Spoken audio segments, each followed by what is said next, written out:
The Earth's last stand. They came without warning. One moment Earth was ordinary, airplanes in the sky, people shouting into phones, dogs barking in suburban streets. The next it cracked open with fire. Clouds turned black like bruised skin and the stars blinked out behind colossal shapes descending from the atmosphere. The Empire had found Earth not with curiosity or diplomacy but with firepower. They didn't ask questions, they didn't send diplomats. They vaporized Tokyo in 4 minutes and silenced Berlin right after. The broadcasts called it an invasion, but it wasn't. This wasn't a war of occupation, it was extermination. A clean sweep, one species making room for its own kind in the galaxy. The invaders weren't like the little green men from movies. They weren't even men. They were called the Orax Dominion, a race of cold-blooded, hive-minded conquerors who fed on the neural energy of intelligent species. Earth was a snack, not a threat. And yet they made a mistake. They thought humans would panic, scatter, and beg for mercy. Some did, most didn't. Something old and ugly stirred inside the human spirit when the sky turned red. Something ancient, older than any government, any border, any god. It was the instinct not to go down easy. In New York, when the plasma cannons turned Times Square to ash, a girl named Elena Cruz pulled her wounded brother through the fire and found a rifle in the hand of a dead soldier. She hadn't fired a gun in her life. That night, she took out her first Oryx with one shot between its blank, glassy eyes. In Nigeria, an old farmer named Kabaru smuggled children out of a burning refugee camp using an abandoned food truck and a bucket of blood to mask their scent. In Russia, a prisoner named Sigurov, jailed for war crimes, used broken chains to strangle an Oryx soldier to death in the snows outside Novosibirsk. Humanity didn't fight with honor or coordination. It fought with fury, dirty, irrational, defiant fury. That was the thing the Empire didn't calculate. They'd destroyed species before, but none like this. None that fought even after their cities were gone. None that bit back when they were already bleeding out. The UN collapsed in days, armies fragmented, command structures fell apart, but pockets of resistance rose like tumors all over the planet. Civilians turned fighters, criminals turned saviors, no one waited for orders. Earth became a battlefield ruled by chaos and vengeance. In the middle of it all was Captain Eli Voss, disgraced, discharged, forgotten. He used to be a leader in the Earth Coalition forces back before the Orax came, court-martialed for punching a general who sold secrets to the wrong side. Now he lived off-grid in a broken-down bunker deep in the Colorado Rockies trying to drink himself into oblivion. But when the first Orax ship lit up Denver and the screams started echoing off the mountains, something inside him reawakened. Not patriotism, not duty, just raw, unfiltered hatred, the kind you can build an army on. Voss didn't rise with medals or speeches. He rose with blood on his fists, taking over a rogue militia of survivalists and outlaws who'd holed up in the woods. They called themselves Last Earth, not much more than a suicide squad with stolen tech and buried trauma, but under Voss they became a storm. And when the Orax realized humanity wasn't going to die quietly, they changed tactics. They sent a message not to the governments but to Eli Voss. "We struck first," it said in perfect English, "but we offer a final option. Surrender now, become servants, or Earth will not survive the next wave." Voss didn't blink, he didn't wait. He sent one word back: try. The message went out, bouncing off hacked satellites encoded into deep space frequencies they knew the Orax would intercept. Just one word, try. To anyone else it looked like suicide. But to Voss it was a declaration. You may be stronger, but we're human, we don't roll over. What he didn't know yet was that the Orax had already started their next wave. 3 moons hidden behind Saturn's shadow glowed red with activation energy. From those cloaked stations, more warships launched, bigger than the first fleet. These weren't scouts. These were planetary erasers, the same kind that had hollowed out whole civilizations before Earth was even walking upright. But Earth wasn't just another target anymore. It had become a problem, an anomaly, a risk. The Orax hadn't expected resistance to last more than a week. Now it had been 2 months and somehow humans were still alive. Captain Voss had taken his militia underground, literally. They'd carved out hidden tunnels below Cheyenne Mountain beneath what used to be the NORAD facility. It wasn't safe, but it was a fortress with teeth. Their engineers rebuilt scrapped Orax tech into crude hybrid weapons, and medics turned scavenged pharmaceuticals into rough combat serums. Nothing fancy, nothing clean, just enough to keep them breathing. Elena Cruz had found her way there too after hauling her brother from the wreckage of Manhattan. She'd crossed 3 states barefoot, dodging patrols, hiding in ditches, eating canned beans stolen from bombed-out convenience stores. Her brother didn't survive, but she did. And when she made it to the mountain, she didn't ask for sympathy. She asked for a weapon. Voss looked at her the way he looked at everyone who showed up at the gates, suspicious, silent, waiting for weakness. She didn't blink. He handed her a sidearm, said nothing, and turned back to the war maps. She never missed a shot. Meanwhile, across the ocean, the Aurochs were learning something they'd never had to consider before: human unpredictability. They had studied humanity, files, patterns, behaviors, but the data failed them. How do you predict a soldier who smiles while charging a plasma cannon with nothing but a crowbar? How do you calculate the risk of a dying man rigging his own chest with explosives to take down a passing drone? How do you prepare for a 13-year-old hacking a crashed alien vessel using nothing but a salvaged laptop and YouTube tutorials downloaded before the sky fell? They called it chaotic deviation. In truth, it was madness born of desperation. In one destroyed sector of Sao Paulo, a group of human children had managed to lure an Aurochs patrol into an abandoned subway system rigged with gasoline and pressure triggers. 28 alien soldiers died screaming, their armor turned molten. The children wrote "Welcome to Earth" in blood across the tunnel wall. The Empire watched, the Empire learned. They sent in their overlord next Jacaril, an ancient war commander who had overseen the extinction of 12 lesser civilizations. Cold, mechanical, logical to the core, he saw Earth not as a battleground anymore but a question mark. Why were humans still alive? When his ship entered orbit, Earth's magnetic field reacted violently. Tides shifted, weather patterns spun out of control. The aurora borealis appeared in the skies of Cairo. The air screamed. Voss felt it like a punch in the gut. Whatever was coming next, it was bigger than anything they'd faced. He turned to his second-in-command, a former Marine named Sal O'Reilly, who'd lost his legs in the first week and now ran battlefield strategy from a hover-rigged wheelchair. "Prep the nukes," Voss said. Sal frowned. "You planning on ending the world for them or for us?" "Does it matter?" Voss muttered. "They don't get to walk away, not now." Elena was watching him, quiet. She wasn't sure if she'd just joined the last army on Earth or the last suicide cult. But then she heard it, buzzing through the old comm towers, a message broadcasted in a low, guttural tone, alien but translated. "You have resisted well, anomaly detected. Earth is not what we calculated, we offer reconsideration. Surrender and your species may be, studied, preserved." Preserved, that word set Voss off. He picked up the nearest comm mic, stared into the cracked security cam screen. "You had your chance," he said coldly. "You struck first, you want to study us now, here's your sample." He nodded to Sal. The signal went out. 20 minutes later, the first Aurochs mothership over North America exploded in a blinding flash. A stolen nuke, smuggled aboard by a kamikaze squad out of Detroit, reduced it to dust. The message was clear: Earth isn't surrendering and we're just getting started. They weren't ready for the retaliation. The Aurochs had calculated Earth's nuclear capability, old, limited, mostly buried under politics and rust. But what they hadn't predicted was how quickly humans would turn desperation into innovation. Within a month of first contact, rogue nations, warlords, and militia cells had unsealed silos once thought inoperable, reprogrammed launch codes with the help of AIs salvaged from corporate vaults, and aimed everything at the sky.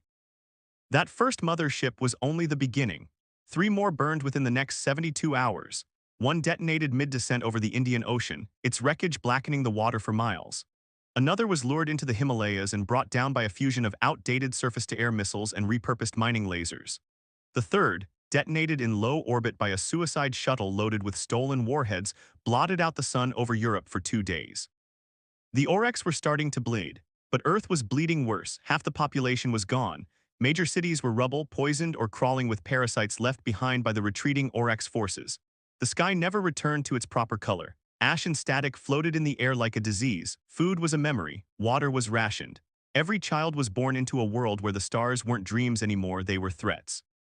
Deep in the Cheyenne bunker, Voss paced before the flickering war table, his skin grayer than usual, his eyes sunken. Sleep had become a luxury he couldn't afford. Every morning came with a new message from a resistance cell, some hopeful, most horrifying. One group in France reported children going blind from radiation poisoning. Another in South Africa sent a garbled feed showing people worshipping a crashed Aurochs machine like a god. Desperation was mutating. Humanity was fracturing at the seams. "We're winning," Sal muttered beside him, staring blankly at the feed from above Earth's orbit. "Winning," Voss snapped. "We're surviving, there's a difference, but we're still here. Not for long if we keep playing their games." That's when Elena spoke up from across the room. Her voice was quiet but sharp like a scalpel. Then changed the game. Everyone turned. What? Voss asked. You said we're fighting like rats in a cage, she said, stepping forward. So stop acting like we're trapped. You've been reacting this whole time, waiting for them to strike. What if we go up? There was silence. No one moved. She continued. We've shot down 3 of their ships. We have debris, technology, power cores, navigation logs. We have their language, their frequencies. We even have one of their pilots. What's stopping us from turning the cage inside out? Voss stared at her and slowly, something in his expression shifted. Sal raised an eyebrow. You saying we build a ship? No, Elena said, I'm saying we steal one. It was insane, suicidal, but it was also the only thing that made sense. They had pieces, scavenged holes, plasma emitters half rebuilt by genius kids from Seoul, cybernetic modules hacked by Russian darknet veterans who now lived in underground bunkers powered by car batteries and rage. They had parts. What they didn't have was time. The Orex weren't going to give them a break. Jacquerel's next wave was on the move, 10 ships, each larger than Manhattan, equipped with planet borrowers, devices designed to crack a world's crust and hollow it from the inside out. Earth had weeks, maybe less. So Voss did what he always did when pushed to the edge. He broke the rules. He mobilized every resistance cell across the globe, not for defense but for parts. Every surviving technician, hacker, builder, and rogue scientist was summoned to Colorado. And in the darkness of an old NORAD hangar, beneath a mountain choking on dust and grief, humanity began to build something monstrous. They called it Leviathan. It was ugly patchwork screaming with radiation. Its core pulsed with unstable Orex plasma. Its wings were jagged remnants of shot-down fighters. Its thrusters were cannibalized from an old Mars mission. It shouldn't have flown, but it did. And when it powered on for the first time, the mountain shook. Elena stood before it, her eyes reflecting the crackling energy of the beast she'd helped bring to life. Voss placed a hand on her shoulder, for the first time looking at her not as a survivor but as a leader. You were right, he said. It's time we took the fight to them. And above them, in the vast black beyond Earth's wounded sky, the Empire waited, unaware that the humans had built a war machine out of junk, anger, and vengeance, and it was coming for them. The day Leviathan left Earth's atmosphere, the sky screamed, not because of the ship's engines, though they tore through the clouds like a god ripping open the sky, but because of what it meant. For the first time since the Orex arrived, Earth wasn't just reacting. It was reaching. Humanity wasn't running anymore. It was chasing. The ship roared into orbit like a meteor in reverse. Inside, everything was rattling, creaking, threatening to tear itself apart. It wasn't designed for comfort or elegance. It was barely designed at all. But it held together just barely, driven by sheer will and a core reactor that could wipe out a continent if it destabilized. Captain Voss stood strapped into the command chair, gripping the armrests with white knuckles. Elena was to his right, coordinating the tech crew, most of them barely older than her, all of them chosen not for training, but for the sheer number of alien systems they had hacked, rebuilt, or detonated. Below them, Earth became a shrinking marble wrapped in soot and flame. Voss stared at it, jaw clenched. We don't come back until it's safe to come back.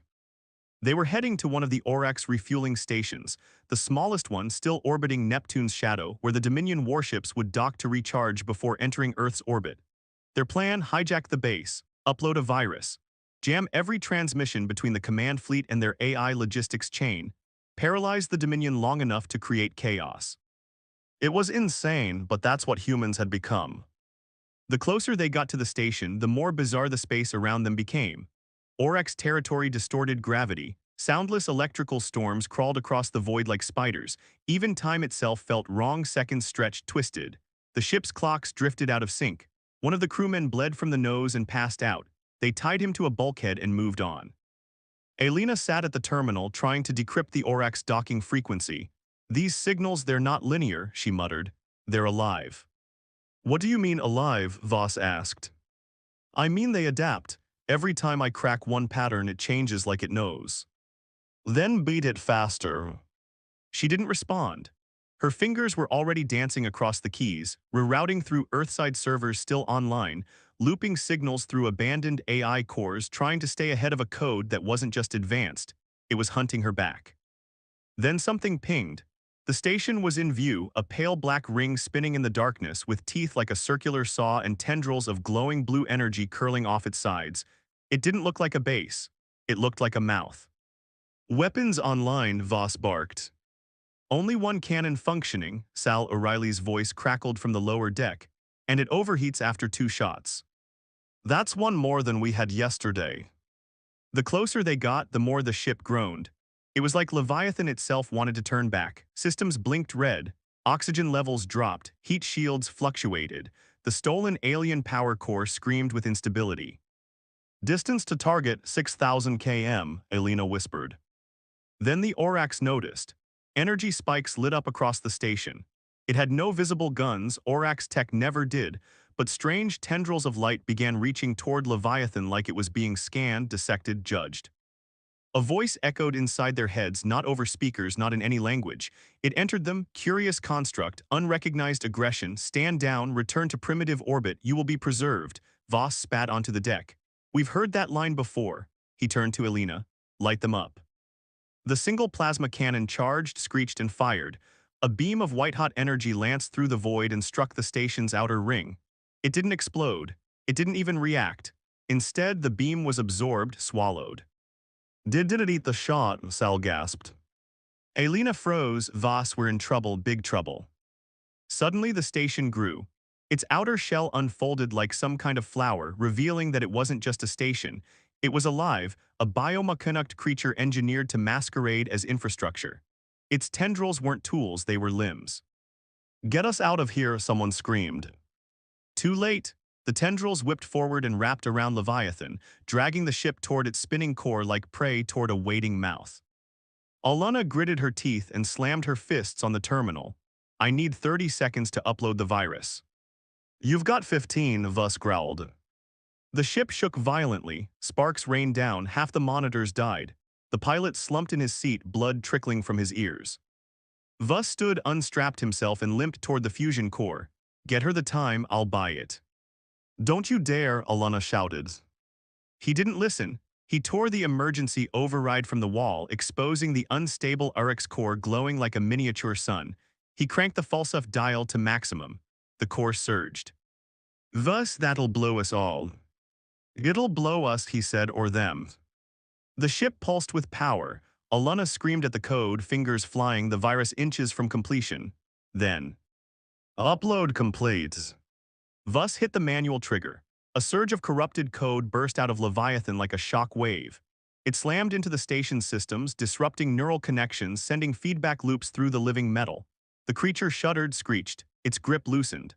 Leviathan kicked free and the Urix station began to disintegrate, folding in on itself, burning from the inside out.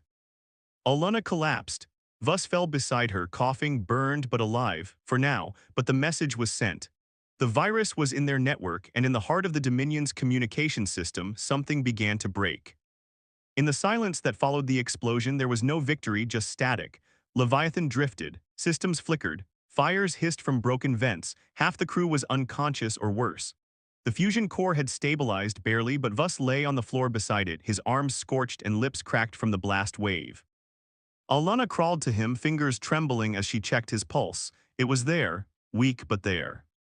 Hang on, old man, she muttered, voice dry as ash. You don't get to die after pulling that off. Through the cracked viewport, the Urix station twisted in slow, silent death. The virus hadn't just infected the creature, it had spread. Invisible tendrils of corrupted code now pulsed outward, carried by the Dominion's own network. Every transmission, every command signal they sent was now riding a wave of Earth-born corruption. The message was simple: we're not prey, we're the storm.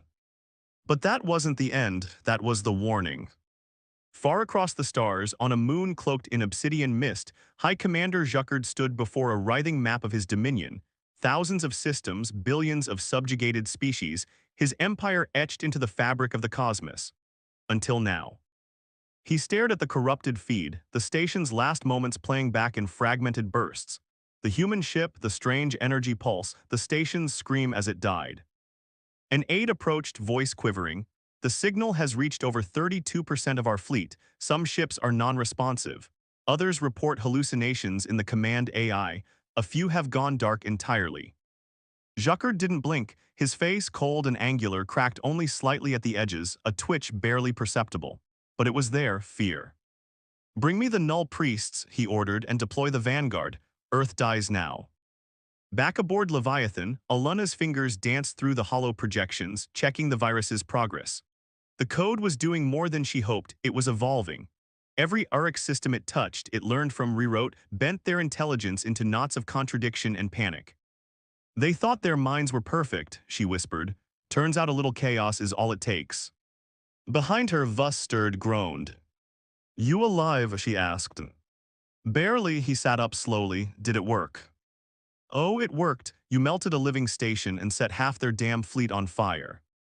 He grinned, weak but wicked. Told you we'd steal the sky. But there was no time to savor it. A warning flashed, brutal, urgent, unmistakable. Something massive had entered their sensor range. Oluna's heart dropped. Thus, we've got company. The Dominion hadn't wasted time. A new ship was inbound. No, not a ship, a colossus. At least 20 times the size of Leviathan, shaped like a scythe dragging across reality. Blacker than the void, with red slits pooling across its hull like breathing scars. The Vanguard, Vus murmured. I've heard whispers, flagships for extermination, no assimilation, no subjugation, just eraser. ETA 20 minutes, Sal's voice crackled from below deck.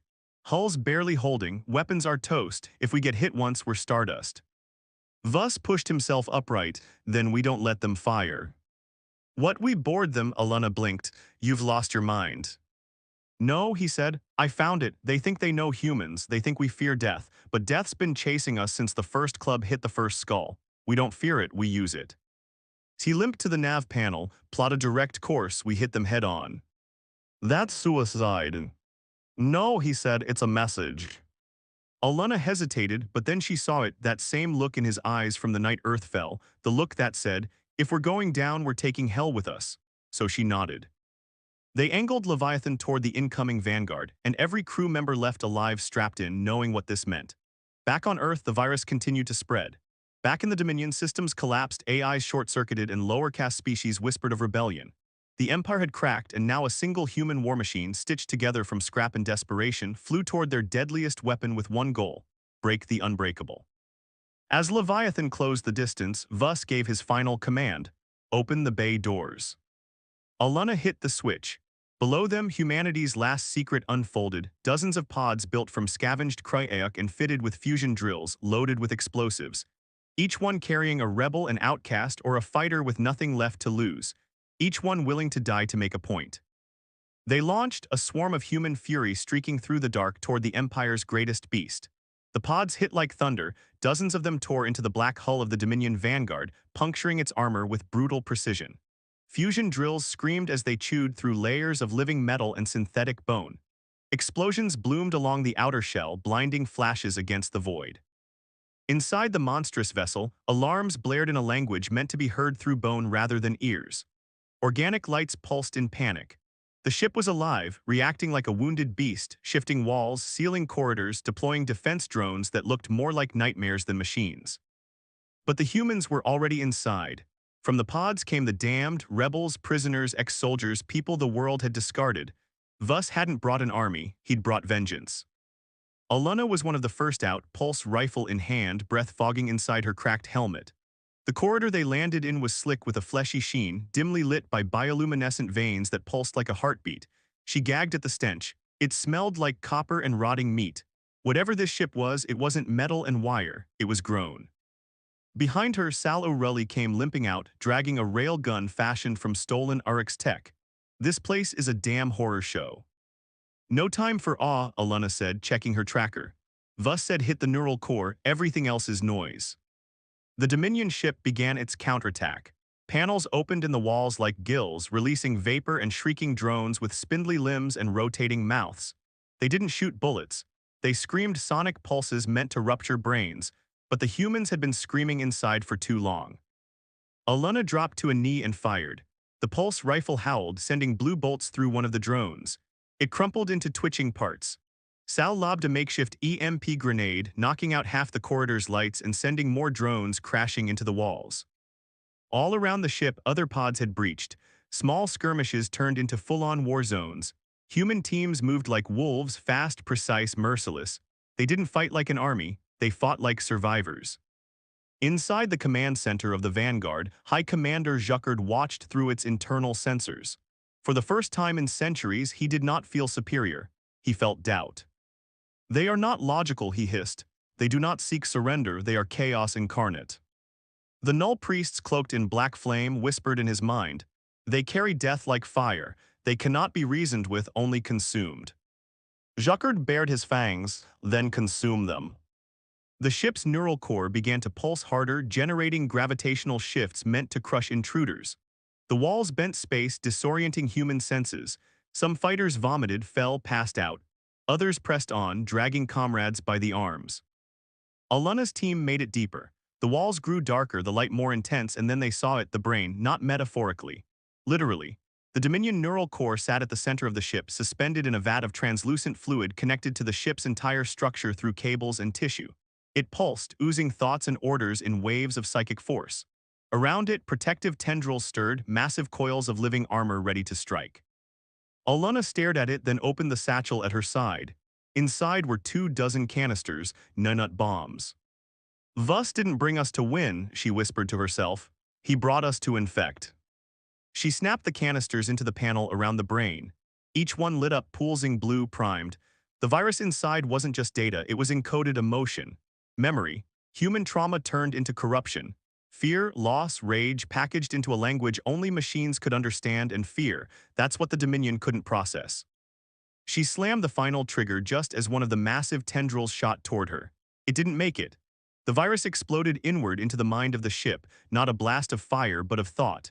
An ocean of screaming human memory poured into an alien consciousness built on cold control and perfection. The Vanguard convulsed. Across its decks, lights went white, then red, then dark. Every AI connected to the core, every command system, every coordination link began to malfunction. Some burned out entirely. Others rebooted, screaming. In space, Leviathan, still drifting, began transmitting the same signal, now amplified by the corrupted Vanguard itself. And across the Dominion network it spread like wildfire. Ships stopped mid-flight. Orders reversed. Commanders began questioning protocols that had never been questioned in thousands of years. Aluna collapsed beside the vat. The tendril fell still beside her, twitching. Sal crouched next to her, bleeding from a gash in his scalp. "Did we do it?" he asked. She looked up, eyes barely open. "We didn't win." "What then?" "We made them afraid." And across the stars, in thousands of Dominion warships, the first spark of something terrible ignited. Doubt. The Dominion was unraveling. From the heart of the Vanguard to the cold outer reaches of its empire, cracks split the once unshakable order. Command ships no longer responded in sync. Scout vessels vanished without explanation. Entire battalions turned inward, confused by foreign impulses crawling through their systems. Ghost signals, corrupted protocols. Strange whispers in the dark of space. It wasn't just a virus anymore. It was an infection of humanity, of all its terrible beauty. Emotion as weapon, rage as memory, grief as weapon, and fear. The Dominion had never known it, not like this. On board the Vanguard, chaos reigned. Emergency lights flickered red and purple as the ship groaned in its death throes. Bulkheads folded in on themselves. Defense drones attacked anything that moved, including each other. The ship's own AI screamed in overlapping languages, some mechanical, others painfully human. Somewhere deep within its corrupted neural core, a voice muttered again and again, "I remember falling, I remember burning, I remember Earth." Vus stumbled down the broken corridor, shoulder torn open by shrapnel, rifle hanging from one hand. He found Aluna where she'd fallen near the core, barely conscious, her skin pale and stained with blood. He knelt beside her, pressing 2 fingers to her neck. Still alive, he breathed out, then looked up at the ruined neural tank. The Dominion's mind was dying, but slowly. It was still dangerous, still capable of fighting back. They didn't have long. Sal limped over, dragging 2 other fighters behind him, both wounded, one unconscious. "Everyone's falling back," he said. "The ship's about to collapse inward, some kind of controlled implosion. We got to go." "We finished what we started," Vus growled. Sal shook his head. "This place is a tomb, Vus. You want to send a message? Great, we've sent it, but no one's going to hear it if we die here." Vus clenched his jaw. His whole life had been this: resistance, sacrifice, one breath away from oblivion. But this time he knew Sal was right. The virus had spread. The damage was done. He pulled Aluna onto his shoulder, groaning under the weight. "Get to the pods." Together, limping, coughing, bleeding, they made their way back through the dying beast. Drones screamed through the air above them. Organic cables whipped like tentacles, reacting blindly to foreign signals. The ship was trying to decide if it was still alive or already dead. Vus didn't wait to find out. At the pod bay, two remaining dropships waited, barely functional, flickering with sparks. Other human fighters had made it too fewer than 20 out of the dozens who'd boarded. Most were gone, some killed by Dominion weapons, others by the ship itself. Some had stayed behind to hold choke points to buy minutes for the others to escape. Their sacrifice was unspoken but felt in every broken breath. Vus threw Alana into the nearest dropcraft, then turned back for Sal, helping him up as alarms grew deafening around them. The ship was collapsing, literally. Floor plates bent, gravity reversed. Strange pressure formed in the air like the whole place was sinking into itself. They slammed the hatch just as the bay ceiling caved inward. Engines roared. The dropcraft launched into the void, tearing away from the imploding vanguard. Behind them, the Colossus folded in on itself, not a simple explosion but a violent rupture of logic. Geometry twisted. Light turned backward. In its final death cry, the ship broadcast a scream so loud it reached across subspace channels. We remember Earth. On board the dropcraft, silence returned slowly. Sal slumped into a seat, holding a compress to his chest. We made it. Vus sat beside Alana, who stirred awake, eyes fluttering. Did we die? She murmured. No, he said, but they did. For a long moment, no one said anything. Then a voice crackled through the ship's comms. This is Resistance Command. We read your signal, confirmation code last flame. Is anyone alive out there? Vus leaned forward, pressing the comm. This is Captain Elias Vus, Leviathan crew reporting in. Mission succeeded. Vanguard is destroyed. A pause, then static cleared. Copy that, Captain. You lit the fire, it's spreading. He sat back, eyes hollow but fierce, because Earth had struck back, and now the Dominion was starting to break. Not with an army, but with an idea. They called it the fracture. Within a standard Dominion cycle, over 72 warships decommissioned themselves. Entire planetary governors fell silent, refusing central directives. The null priests, those ancient psychic shepherds of Dominion thought, began to self-immolate, consumed by conflicting streams of emotion they couldn't parse. A whisper spread through the Empire like cancer. We remember Earth. It wasn't just a message, it was a disease of thought. Wherever the corrupted signal went, Dominion logic unraveled. Some systems collapsed into infighting. Others simply shut down as if their programming preferred death over doubt. And all across the network, strange behaviors emerged. Some drones stopped executing prisoners. Some ships refused to fire. A few commanders began questioning orders aloud, suffering seizures moments later, as if the Dominion itself tried to punish heresy from within. But it was too late. Vus, Alana, and what remained of the Leviathan's team were brought back to a resistance stronghold in the asteroid belt near Jupiter. It was no paradise, steel corridors, recycled air, scars of too many battles, but it was home. Alana recovered slowly, her nerves damaged from proximity to the neural blast. Her left hand shook when she tried to hold a cup of water, but her voice stayed strong. I didn't think it would feel like this, she whispered to Vus as they sat in the infirmary. I thought we'd celebrate, laugh, dance, but I just feel hollow. We didn't win, Vus said, staring at the metal floor. We just wounded something old, something huge. It'll bleed a while, then it'll choose. Choose what? He looked at her, his eyes darker than ever. Whether to become something new or to destroy everything we ever touched. Across the stars, the Resistance listened to the silence of their enemy. For the first time, no counterattack came, no immediate retaliation, no glassing of Earth, no planetary extinction protocol, just silence and whispers. Hundreds of Dominion colonies broadcast erratic, desperate messages. Some asked for guidance, others begged for mercy. One signal, intercepted from a Dominion outpost near the Trunna Rift, simply repeated a single line: they showed us what it means to break. Back on Earth, cities long buried beneath rubble began to rebuild. Skies once black with ash saw sun again. People came out of bunkers and silos not because they were safe, but because they felt something different in the air: hope. The Resistance began organizing, shaky alliances forming between warlords, old governments, and scattered survivors. They called it the Second Dawn. Vus was offered a seat on the Central Council. He declined. He stayed in orbit aboard a new ship, Rucka, with a skeleton crew including Sal and Alana. We're not done, he told them. This was just the first domino. They weren't hunting victory now, they were hunting answers.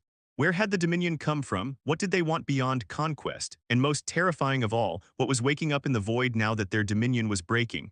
Because sometimes, when power falls, worse things crawl up through the cracks. On their 10th patrol day beyond Saturn, Rucka picked up a signal, not Dominion, not human. Older, colder, Vus listened, then leaned back in his seat. They're watching us. Alana stiffened. Who? He turned to her, that familiar fire in his eyes once more. Something older than the Dominion. Maybe they ruled before, maybe they just waited, but they know what we did. She looked at the signal trace, frequencies warped like space had twisted just to speak. Not a language, a warning. You taught them fear, but you also taught them to dream, Vus exhaled. Let's see what happens when empires start dreaming nightmares.